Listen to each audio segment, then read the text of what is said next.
नमस्कार, आप देख रहे हैं पद्मेश 24/7 कृष्णा संडे के साथ। चलिए सबसे पहले नजर डालते हैं आज की हेडलाइंस पर।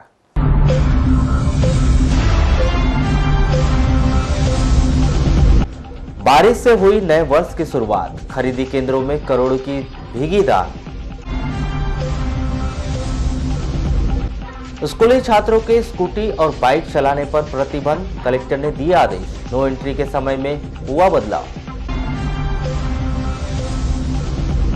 मार्बल पत्थर के नीचे दबकर 2 मजदूरों की मौत, ट्रक खाली करते समय हुआ हादसा। संपत्ति कर वसूलने शक्ति दिखाएगा नगरपालिका, बकायेदारों के घर के सामने लगाए जाएंगे लाल गोले, कटेंगे नल कनेक्शन। समय सीमा में निराकरण नहीं करने के मामले में जिले के 3 नायब तहसीलदारों को कारण बताओ नोटिस। तेज बारिश ने नए वर्ष की मौज मस्ती पर फेरा पानी, पर्यटक स्थलों पर पसरा रहा सन्नाटा।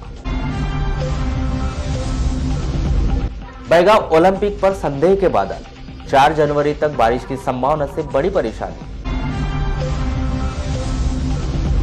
जनवरी और फरवरी माह में पड़ेगी हार्ड कप ठंड, 28 डिग्री रहेगा अधिकतम तापमान।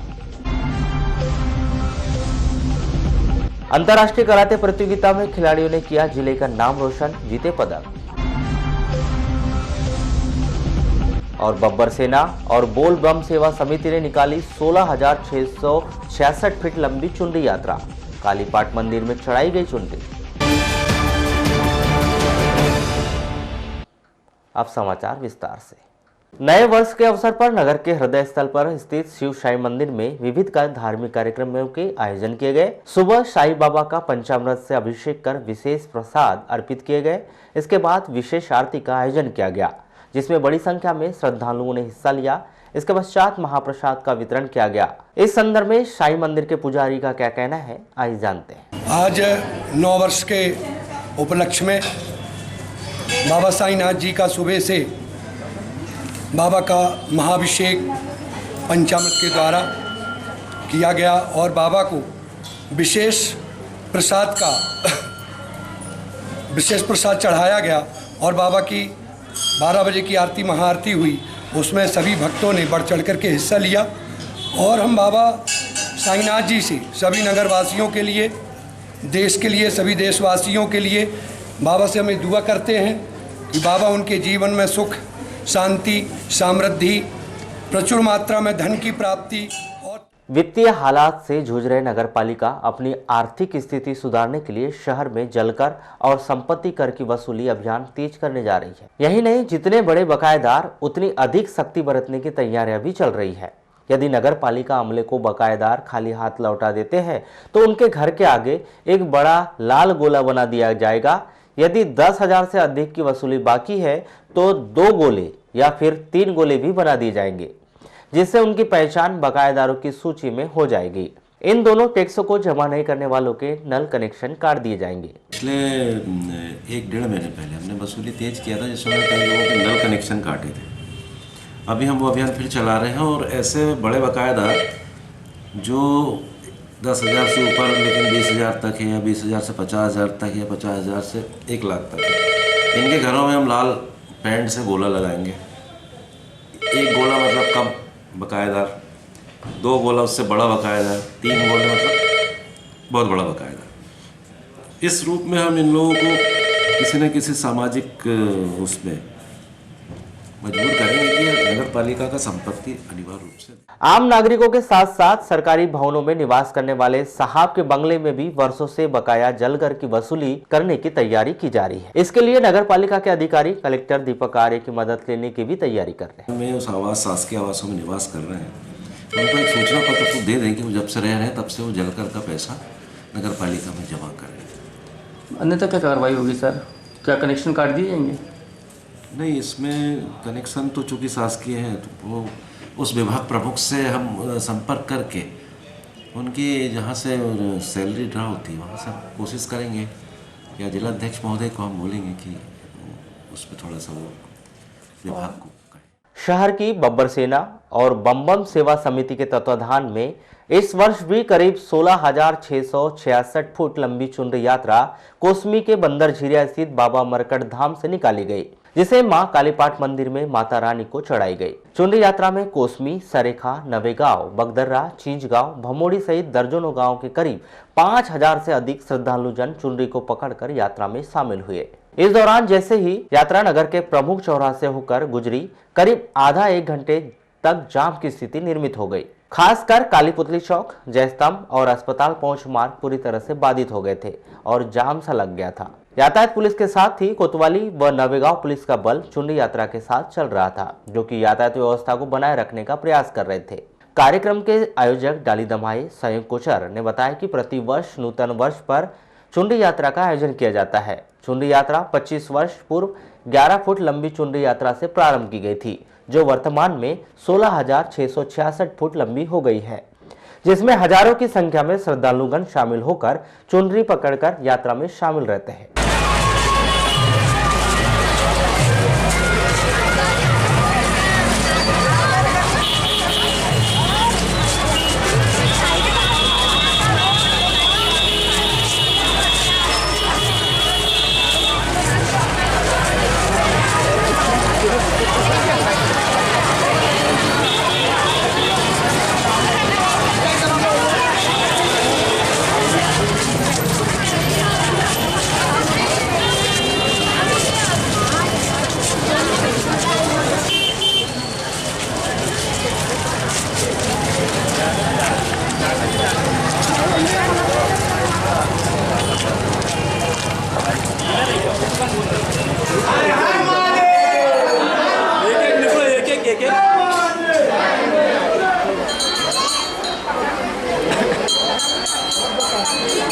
जय भवानी जय अम्बे, जय भवानी जय अम्बे, जय भवानी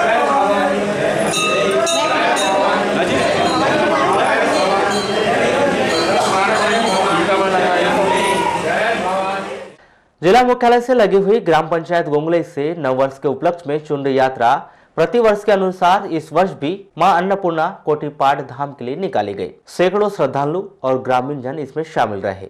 नव वर्ष के तत्वाधान में देश के अमन शांति के लिए यह चुनरी यात्रा निकालकर माता रानी को चुनरी भेंट की गई। गड़दा की पहाड़ी पहुंचकर यह माता रानी को चुनरी भेंट कर दी गई है।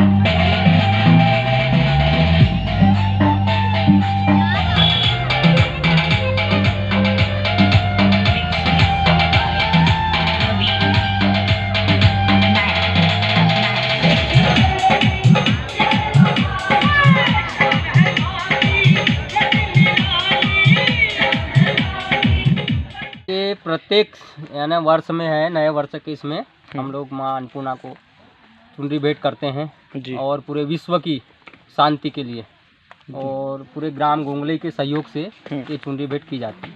अभी क्या क्या आयोजन होंगे? ऊपर में माता जी का भंडारा होगा जी, आरती पूजा होगी जी, हवन पूजा होगा, पूजा पाठ होगी, उसके बाद में चुनरी भेंट होगी। वाराणसी के अंतर्गत सोसाइटियों के लिए एवं कृषकों के लिए 31 दिसंबर और 1 जनवरी को हुई बारिश मुसीबत बन गई, जिसके चलते किसानों की धान भीग गई। इसी कड़ी में नगर में स्थित व्रताकार सेवा सहकारी समिति में शासन की योजना के अंतर्गत समर्थन मूल्य पर धान खरीदी कार्य जारी है, जिसके लिए 29 और 30 तारीख को अपनी उपज समर्थन मूल्य पर बेचने आए किसानों को सोसाइटी के द्वारा 31 दिसंबर को सुबह खुला मौसम देखकर बारदाने का वितरण कर दिया गया, किंतु दोपहर के बाद अचानक मौसम बनने के कारण उक्त धान को तौला नहीं गया, जिस कारण उक्त कृषकों की धान खुले आसमान के नीचे रखी हुई थी और अचानक बारिश की आमद हो गई। और हम लोग कल रात से आए, कल परसों की रात से, तो हमारे को क्या 2 बजे करीब यहाँ बारदाना मिला। उसके बाद में मौसम खराब हो गया तो हमारा धान कटा नहीं कटा। तो आपने बारदानों में डाल दिए थे क्या? हाँ, बारदाने में डाल दिए थे, बारदाने में पलट दिए थे, तो काटा नहीं किए? काटा नहीं किए। तो रात भर यहाँ पर ठंडे में यहाँ पे सभी तो आएगी, लेना ही पड़ेगा ना, बारदाना पहले दिए हैं तो लेना पड़ेगा। अब उम्मीद ये करते हैं कि इनको लेना चाहिए, क्योंकि इनके निगरानी में हुआ है। वृत्ताकार सेवा सहकारी संस्था बारासूनी के द्वारा वर्तमान तक 295 कृषकों से 9,976 क्विंटल धान की खरीदी की गई है, जिसमें से मात्र 6,760 क्विंटल का परिवहन किया गया है। वहीं सोसाइटी परिसर में 3,215 क्विंटल धान यानी 8,039 बोरी धान डंप पड़ी हुई, जिस पर सोसाइटी ने प्रशासन से मांग की है कि उक्त धान का यथाशीघ्र परिवहन किया जाए। बढ़िया, बहुत अच्छी खरीदी हमारे यहाँ चल रही थी हमारे सेंटर में। और कल एकाएक जो बारिश आ गई, इसके कारण बहुत परेशानी हो गई है। कुछ किसानों का काटा नहीं हो पाया है। प्राणगण अभी पूरी तरह से गीला है। प्राणगण पूरी तरह से गीला है। हम प्रयासरत हैं कि आज अगर वो प्राणगण आज अगर अच्छी धूप तप जाती है तो प्राणगण कल अगर सूख जाता है तो कल से खरीदी प्रारंभ कर देंगे। और सबसे ज्यादा भी हमने परिवहन की है। आज तक हमारे पास 9,976 कुंटल के खरीदी की गई है, जिसमें परिवहन 6,740 कुंटल हुआ है। अभी हमारे पास 8,040 कट्टियां हमारे पास डंप लगा हुआ है। परिवहनकर्ता द्वारा दिन में एक ट्रक या 2 ट्रक दिए जाते हैं। बारासूनी के सिद्ध हनुमान मंदिर सराफा बाजार से 1 जनवरी को राम मंदिर तक कलश यात्रा का आयोजन किया गया।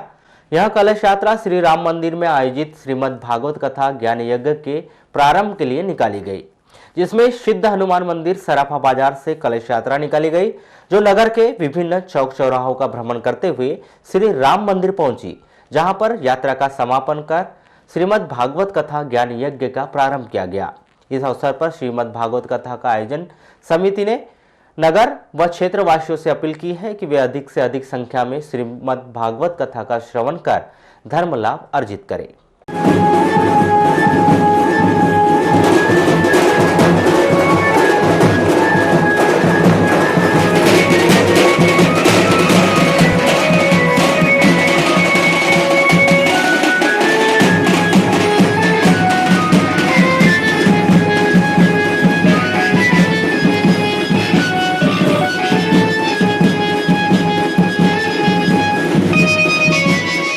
बारासूनी जनपद पंचायत के अंतर्गत ग्राम झालीवाड़ा में हर्षोल्लास के साथ श्री शिरडी साई बाबा के प्राण प्रतिष्ठा का 10वां वार्षिक उत्सव कार्यक्रम का समापन 1 जनवरी को किया गया। श्री साई मंदिर वार्षिक उत्सव में 23 दिसंबर से 31 दिसंबर तक श्री गणेश महापुराण का आयोजन किया गया, जिसका वाचन मध्य प्रदेश कटनी से पधारे संत ब्रह्मानंद दास जी महाराज व्यास आसन से कर रहे थे। रात्रि में महाभारत लीला नाट्य मंच की प्रस्तुति दी गई, जिसमें व्यास आसन से ब्रह्मानंद जी दास जी श्री गणेश की बाल लीला एवं गाथाओं का वर्णन कर भगवान गणेश की लीला के साथ साथ समाज में, घर में और अन्य स्थानों पर किस प्रकार से व्यक्ति को अपना व्यवहार रखना चाहिए, इसके बारे में बताया गया। 31 दिसंबर को हवन पूजन कर कथा विश्राम किया गया। इसके बाद 1 जनवरी को नव वर्ष के अवसर पर सुबह कलश विसर्जन कर विशाल भंडारे का आयोजन कर साई मंदिर वार्षिक उत्सव कार्यक्रम का समापन किया गया। इस अवसर पर नगर सहित क्षेत्रवासियों ने हजारों की संख्या में श्री साई मंदिर पहुंचकर बाबा के दर्शन कर महाप्रसादी ग्रहण कर धर्म लाभ अर्जित किया।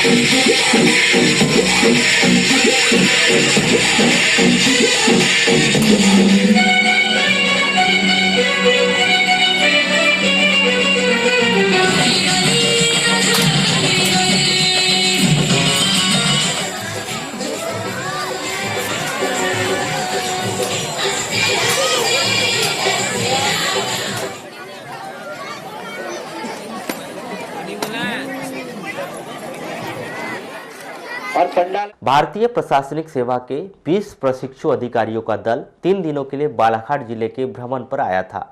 यह दल मंडला जिले के भ्रमण के बाद बालाघाट पहुंचा था। इस दल में शामिल अधिकारियों ने प्रथम दिन मलाजखंड में हिंदुस्तान कॉपर लिमिटेड की खदान का भ्रमण कर वहां की प्रशासनिक व्यवस्थाओं को समझा। दूसरे दिन इस दल ने भरवेली मॉयल के अंडरग्राउंड माइंस का भ्रमण किया और मैग्नीज के खनन व शोधन की प्रक्रिया को देखा। तीसरे दिन अधिकारियों का यह दल जिला प्रशासन के अधिकारियों के साथ बैठक में शामिल हुआ और जिला प्रशासन के कार्य व गतिविधियों के संबंध में कलेक्टर दीपक आर्य, पुलिस अधीक्षक अभिषेक तिवारी, जिला पंचायत की मुख्य कार्यपालन अधिकारी रजनी सिंह एवं सहायक कलेक्टर अक्षय ताम्रवाल से चर्चा की। मौसम विभाग और एग्रो बुलेटिन की जानकारी के अनुसार जिले में 4 जनवरी तक बारिश की चेतावनी जारी की गई है। ऐसे में बैहर में आयोजित होने वाले बैगा ओलंपिक पर बारिश के बादल साफ दिखाई दे रहे हैं। वर्ष 2019 के अंतिम दिन 31 दिसंबर शाम को शुरू हुई बारिश नए वर्ष के पहले दिन भी जारी रही। बारिश की वजह से आयोजन स्थल बैहर स्थित खेल परिसर मैदान पूरी तरह से पानी पानी हो गया, जिस कारण अब तक की गई सारी तैयारियां पानी में बहती नजर आ रही है। 4 जनवरी तक बारिश की चेतावनी और 4 जनवरी से बैगा ओलंपिक की शुरुआत निश्चित ही दोनों तारीख आपस में मेल खा रही है, जिससे इस आयोजन को करवाने वाले आयोजकों के सामने बड़ी परेशानी खड़ी हो गई है, क्योंकि बैगा ओलंपिक करवाने से पहले मैदान की स्थिति विभिन्न प्रकार की बनाई जाने वाली झांकी और अन्य तैयारियां पानी के कारण खलल पैदा कर रही है। ऐसे में प्रशासन के माथे पर बल पड़ना लाजमी है। देखना अब यह है कि बेमौसम बारिश के आगे बैगा ओलंपिक की तारीख में परिवर्तन होता है या फिर कोई वैकल्पिक व्यवस्था की जाती है। दिसंबर माह के अंत में शुरू हुई कपकपा देने वाली ठंड जिले वासियों को आगामी 2 महीने तक परेशान कर सकती है। मौसम विभाग से मिली जानकारी के अनुसार जनवरी और फरवरी माह में ठंड का दौर इसी तरह जारी रहेगा। यही नहीं, ठंड का सितम इस कदर दिखाई देगा कि अधिकतम तापमान इन 2 महीनों के दौरान 28 डिग्री तक ही पहुंचेगा और न्यूनतम तापमान 10 से 11 डिग्री बना रहेगा। ठंड का सितम 1-2 दिन नहीं बल्कि पूरे 2 महीने तक चलने वाला है, जिससे आगामी दिनों में पड़ने वाली ठंड के लिए हम सभी को पूरी तरह से तैयार रहना होगा। ठंड के सितम के बीच बेमौसम बारिश भी परेशान कर सकती है। मौसम विभाग से मिलने वाले पूर्वानुमान पर नजर डाली जाए तो जनवरी माह में 7 दिन और फरवरी माह में 4 दिन बारिश हो सकती है। 31 दिसंबर की शाम से शुरू हुई बारिश 1 जनवरी तक चलती रही, जिस कारण जिले के 169 खरीदी केंद्रों में पॉलीथिन के नीचे रखी करोड़ों की धान भीग गई है। हालात इतने अधिक खराब थे कि प्रशासन ने करोड़ों की धान के लिए चंद रुपयों की पॉलीथिन उपलब्ध कराई थी। लगातार हुई झमाझम बारिश से पॉलीथिन का पता ही नहीं चला और कुछ देर बाद पानी धान को भिगाकर चला गया। ऐसे ही कुछ खरीदी केंद्रों के हालात को पद्मेश न्यूज की टीम ने अपने कैमरे में कैद किया। जिला मुख्यालय से 5 किलोमीटर दूर कुम्हारी खरीदी केंद्र में पिछले 6 दिनों से धान खरीदी बंद कर दी गई है। बावजूद इसके कि लगभग 4 करोड़ रुपए की धान खरीदी केंद्र प्रांगण में रखी हुई है, जो पानी से पूरी तरह से भीग गई है। मौसम को देखते हुए क्या है, पाल का टीपो तो पहले ढाके रखे थे हमने। क्या मौसम बनते ही जा रहा है, 1-2 दिन रहता है, फिर खुलता है, फिर लगता है। तो कितना कुंटल धान होगा यहाँ पे अभी? यहाँ पे धान है 7,302 कुंटल। तो क्या क्या व्यवस्था कर रहे थे धान से बचाने के लिए आप लोग ने? तिरपाल की व्यवस्था की, तिरपाल ढाके मौसम को देखते हुए। अच्छा, कितने का धान होगा, कितने करोड़ का धान होगा यहाँ पे? करीबन 2 करोड़ का। तो बहुत सारी धानें भीग चुकी है मतलब अभी। हाँ, पानी तो घुसेगा ही। पानी ऐसी चीज़ है कि अब तो छत में घुस जाता है तो बाहर खुला हुआ है। अच्छा, ये बताए क्या वजह मानते हैं आपकी धान भीगने का? परिवहन अगर हो जाता तो धान बिकती नहीं हमारी। तो परिवहन एक बार भी नहीं हुआ क्या? परिवहन एक भी नहीं गया। 4 तारीख से धान खरीदी की, एक भी परिवहन नहीं हुआ। जनप्रतिनिधि सीधे सीधे सरकार पर ठिकरा फोड़ रहे हैं कि उनका कहना है कि परिवहन के टेंडर नहीं होने से करोड़ों रुपए की धान खरीदी केंद्र में रखी हुई है, जो अब बारिश की भेंट चढ़ गई है। जी, कारण ऐसा है, हमारा खरीदी केंद्र तो बहुत पहले से चालू हो गया है और बाकायदा मैसेज के अनुसार जो शासन ने उसका धान खरीदी का जो सिस्टम बनाया है, सिस्टम के अनुसार जो है कि धान खरीदी हो रही है। किसान को मैसेज जाएगा तो किसान धान लेके आएगा, तो किसान सही से जगह पे है और सोसाइटी जो है वो भी अपनी जगह पे सही है। लेकिन ये सरकार की जो है बहुत बड़ी कमी है और उनकी जो नीति में कमी है। जो धान यहाँ पे काफ़ी खरीद के हो चुकी है, लेकिन इसका परिवहन नहीं किया जा रहा है और पता नहीं अब उनका टेंडर नहीं हुआ है। कोई खरीदने वाले का धान, ढुलाई वाले का। दूसरी चीज़, शहर में नो एंट्री लगी हुई है। सुबह 7 बजे से लेकर 11 बजे रात तक की नो एंट्री रहती है, तो ऐसे में धान का परिवहन होना संभव नहीं है। सर, केंद्र बंद कर दिया गया, ऐसी जानकारी लग रही है। केंद्र तो ये मौसम की वजह से अभी जो है कि यहाँ पे 4 दिन धान नहीं उठ रही है, उठाव नहीं होने के कारण में केंद्र बंद कर दिया सोसाइटी वाले ने। अच्छा, कितने की धान होगी जो बारिश में बिकती है? अभी तो यहाँ से 3 से 4 करोड़ की धान खरीद की हो गई है। इसी तरह हालात लिंगा टोला धान खरीदी केंद्र में दिखाई दिए, जहां पर बारिश की वजह से धान खरीदी बंद कर दी गई। नतीजा, धान खरीदी के इंतजार में किसानों की धान भीग गई। अब किसान उस समय को कोस रहे हैं जब यहां पर वे धान बिक्री के लिए लेकर आए थे। इधर आओ ना, इधर सवेरे लाए थे जी। क्यों अभी तक तौल क्यों नहीं हुआ? वो भैया गाड़ी वाड़ी भर रहे थे तो बोले बारदाना दिए, बोले इनको भर भर के रखो। मैंने बारदाना दिए 2-1 बजे, फिर पलटते करते तक के टाइम हो गया 4 बज गया। उसके बाद में जब काटा चालू किए तो ऊपर से बारिश हो गई। तो क्या बोलते हैं अभी, लेंगे कि नहीं लेंगे धान? अब लेंगे तो कह रहे हैं, लेकिन अभी जो मैनेजर है वो पहुंचा नहीं, बालाघाट में रहते हैं सुरेंद्र भैया। तो क्या लग रही संभावना कि आपकी धान तो पूरी गीली हो गई है? हाँ, तो खरीदेंगे कि नहीं खरीदेंगे लोग? अब क्या मालूम भैया जी। अच्छा, कब धान लेकर के आए थे? कल आए थे। तो धान आप लोग की तौली की क्यों नहीं गई अभी तक? काटा करने का रहेगा जी, पलटी हो गई, ले नहीं रहे। क्यों नहीं ले रहे हैं? बारिश हो गई, बारिश हो गई। अच्छा, या धान खरीदी बंद कर दिया गया था? हाँ जी, धान खरीदना बंद कर दिया गया था सोसाइटी के द्वारा? नहीं किए थे। तो अभी क्या होगा, क्या हुआ धान आपकी अभी? गीली हो गई। कितना धान लाए थे अपना? 35 कट्टा लाए थे। तो खरीदेंगे बोलते कि नहीं? अभी अब आए नहीं। कितने किसानों की धान बिक गई होगी फिर भी? वैसे 4 लोगों की हुई है। क्यों? तो कल बाकी वैसे हैं। कितने दिन से आए थे आप? 2 दिन से जी, कल से है। और आज रात भर भी रहना, आज दिन भर भी रहना पड़ेगा। रेंगाटोला धान खरीदी केंद्र में पुष्पराज ठाकरे बताते हैं कि 31 दिसंबर की सुबह से ही गांव में बारिश हो रही थी। इसी वजह से धान की खरीदी रोक दी गई। लगातार बारिश के कारण धान खरीदी कार्य 1 जनवरी को भी समय पर शुरू नहीं हो पाया। 2 दिन से नहीं जाग रहे सर, सिर्फ कल का धान पड़ा है।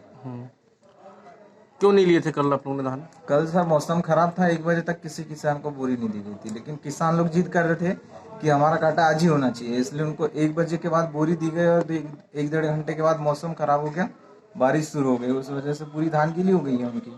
सर बारिश होगी तो फिर कैसे धान खरीदी हो पाएगी, ये बताइए आप मुझे।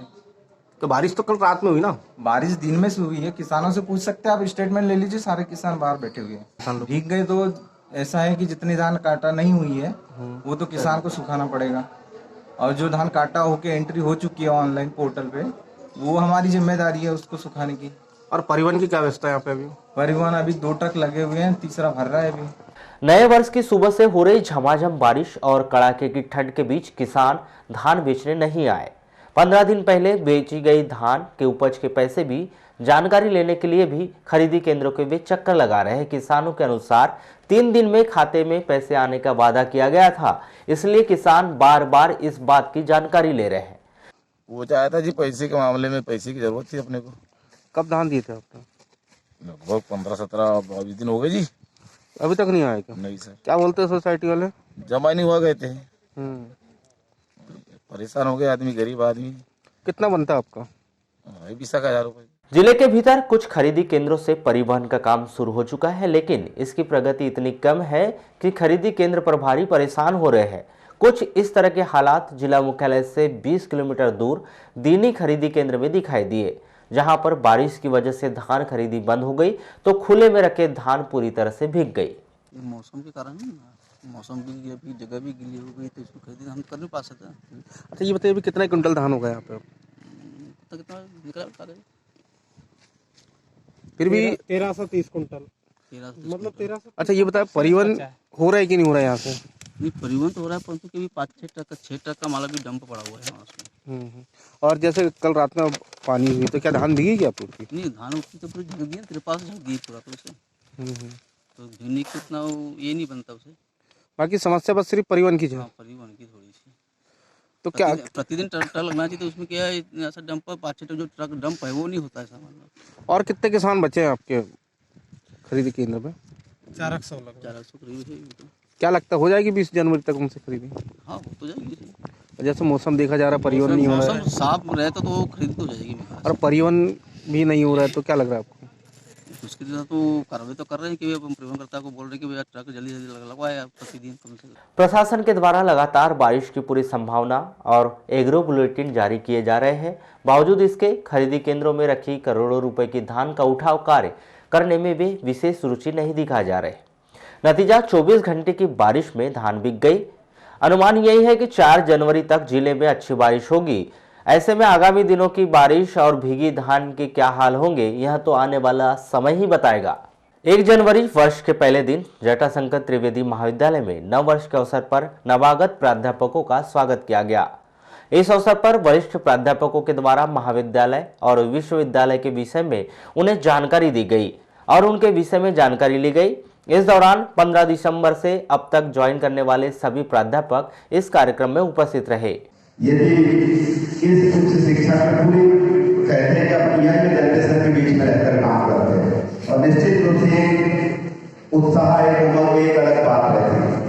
रोज नए नए छाना थे, टीचिंग के छाना थे, अपने काम करने के आते अवसर और उसको पूरी निष्ठा ईमानदारी से करो। बहुत आनंद आता, बहुत मजा आता कि हमको जो भी कार्य सौंपा है यदि हम उसको पूरी निष्ठा ईमानदारी से करें तो बहुत आनंदमय ढंग से आपका ये कार्यकाल रहेगा।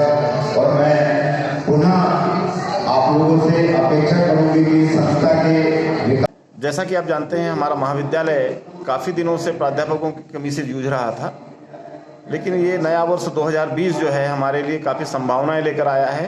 अभी तक 15 दिसंबर से लेकर अभी तक हमारे यहाँ पर 19 सहायक प्राध्यापक ज्वाइन कर चुके हैं और इसलिए हमें बड़ी खुशी की बात है कि हमारे जो डिपार्टमेंट्स हैं उसमें प्राध्यापकों की काफ़ी कुछ पूर्ति हो चुकी है और नया साल हमारे महाविद्यालय के लिए काफ़ी संभावना भरा है। आज नया वर्ष का प्रारंभ भी है और इसी अवसर पर हमने हमारे महाविद्यालय में जो नवागंतुक प्राध्यापक गण हैं उनके स्वागत में और नव वर्ष के स्वागत में हमने कार्यक्रम आयोजित किया हुआ है। सर क्या क्या बताया जा रहा है सर? सभी प्राध्यापकों ने से उनका परिचय और उनकी रुचि आदि के संबंध में वे जानकारी दिया है उन्होंने। और जिला मुख्यालय सहित ग्रामीण अंचलों में नव वर्ष को लेकर काफी उत्साह देखा गया और लोगों ने नए वर्ष का गर्मजोशी के साथ स्वागत किया। जहां लोगों ने पिकनिक स्थलों में पहुंचकर सपरिवार जश्न मनाया, वहीं कुछ लोगों ने इस नव वर्ष के अवसर पर देवालय में जाकर पूजा अर्चना कर भगवान का आशीर्वाद प्राप्त कर नए वर्ष की शुरुआत की। बुधवार की सुबह से ही तेज बारिश ने नए वर्ष की तमाम तैयारियों पर पानी फेर दिया, जिसका असर साफ तौर पर दिखाई दिया। जिला मुख्यालय के आसपास स्थित पिकनिक स्थलों में सन्नाटा सा पसरा रहा। शहर से सटे गर्रा स्थित वनस्पति उद्यान हर साल नए वर्ष में मेला सा माहौल रहता था, वहां पर वीरानी सी नजर आई।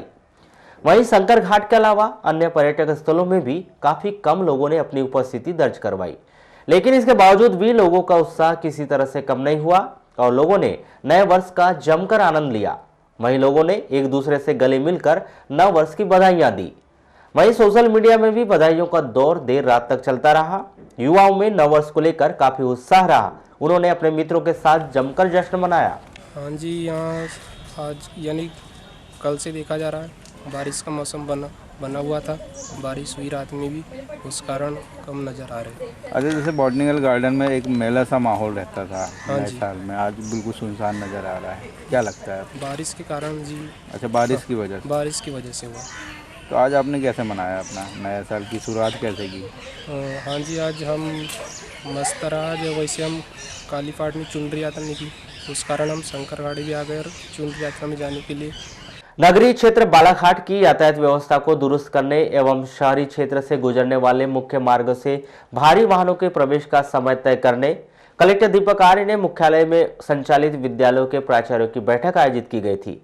बैठक में तय किया गया कि नगरीय क्षेत्र बालाघाट में संचालित शासकीय एवं अशासकीय स्कूलों में कोई भी छात्र या छात्रा स्कूटी या बाइक से स्कूल नहीं जाएगा।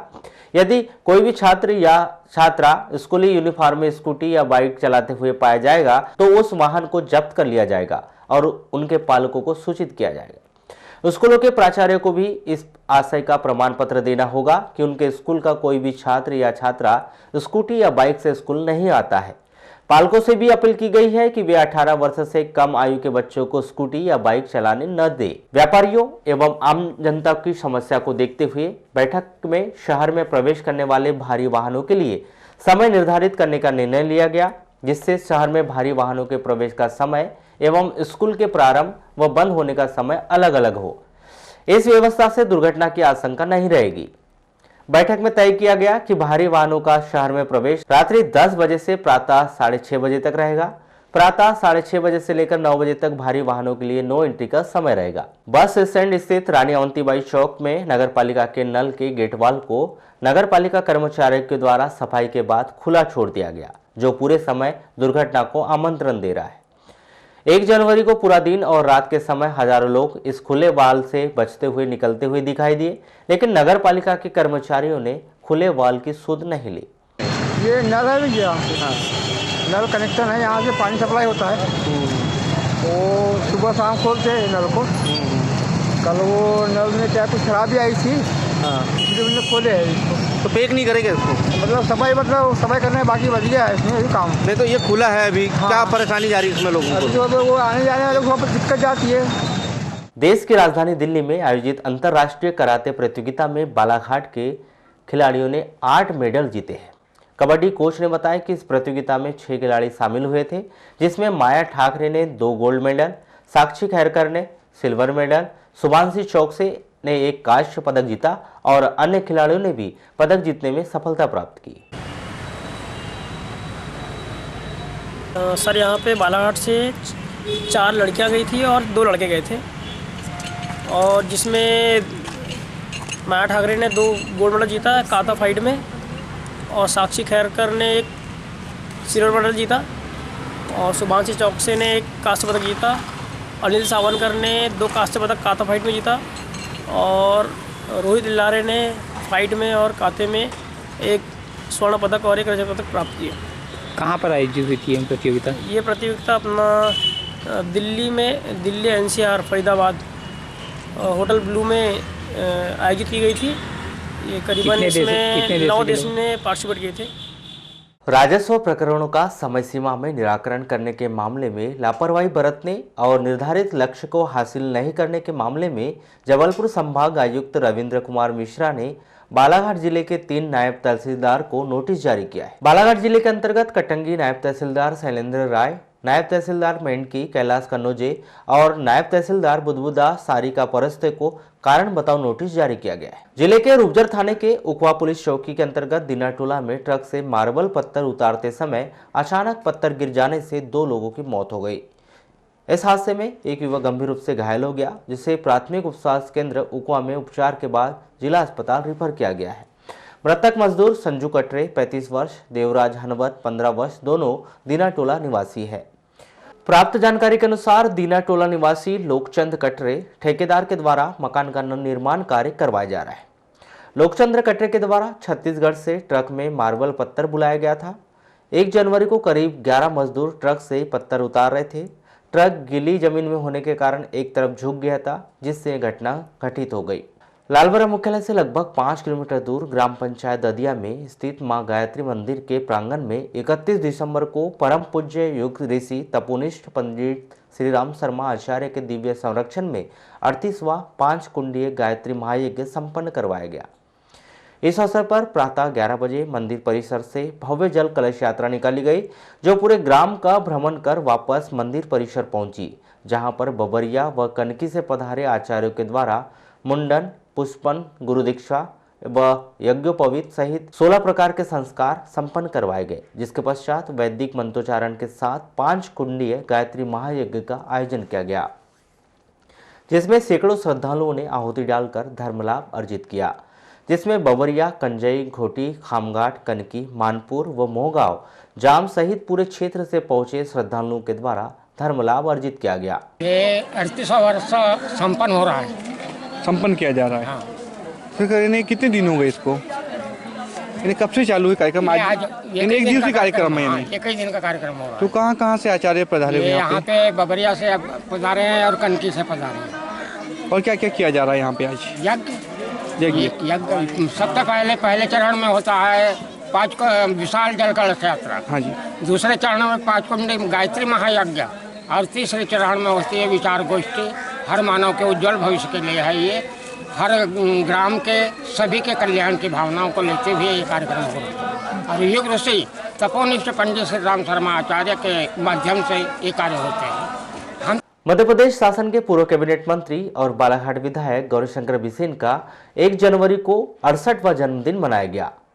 सुबह से ही अलग अलग स्थानों पर श्री बिसेन के जन्मदिन का कार्यक्रम का आयोजन किया गया। इस कड़ी में रात को सर्किट हाउस स्थित तुर्कर भवन के शादी हॉल में समर्थकों और पार्टी कार्यकर्ताओं ने मिलकर जन्मदिन कार्यक्रम का आयोजन किया।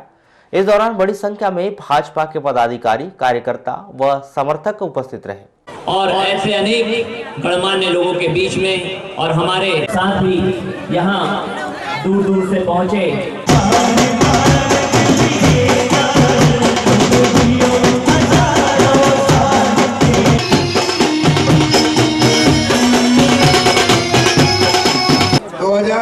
हमारे लिए एक ऐतिहासिक वर्ष रहा है। इस लोकतांत्रिक व्यवस्था के लिए, इस जनतांत्रिक व्यवस्था के लिए और इस दुनिया के क्षितिज पे हम देखें ऐसा कीर्तिमान वर्ष रहा है जिसको इतिहास के पन्नों पर सदैव याद किया जाए। हमारे यशस्वी प्रधानमंत्री माननीय नरेंद्र मोदी जी ने इस देश में चलते चलते एक नजर आज की हेडलाइंस पर एक बार फिर।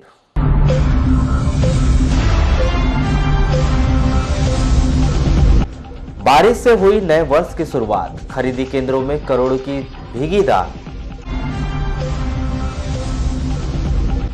स्कूली छात्रों के स्कूटी और बाइक चलाने पर प्रतिबंध, कलेक्टर ने दिया आदेश। नो एंट्री के समय में हुआ बदलाव। मार्बल पत्थर के नीचे दबकर 2 मजदूरों की मौत, ट्रक खाली करते समय हुआ हादसा। संपत्ति कर वसूलने शक्ति दिखाएगा नगर पालिका, बकायेदारों के घर के सामने लगाए जाएंगे लाल गोले, कटेंगे नल कनेक्शन। समय सीमा में निराकरण नहीं करने के मामले में जिले के 3 नायब तहसीलदारों को कारण बताओ नोटिस। तेज बारिश ने नए वर्ष की मौज मस्ती पर फेरा पानी, पर्यटक स्थलों पर पसरा रहा सन्नाटा।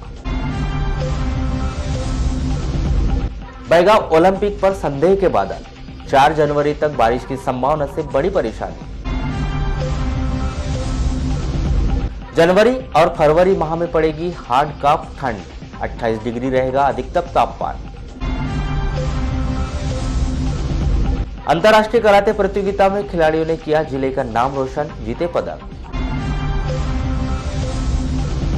और बब्बर सेना और बोल बम सेवा समिति ने निकाली 16,666 फीट लंबी चुनरी यात्रा, कालीपाट मंदिर में चढ़ाई गई चुनरी। तो पद्मेश 24/7 में बस इतना ही। बने रहिए हमारे साथ, तब तक के लिए दीजिए इजाजत। नमस्कार।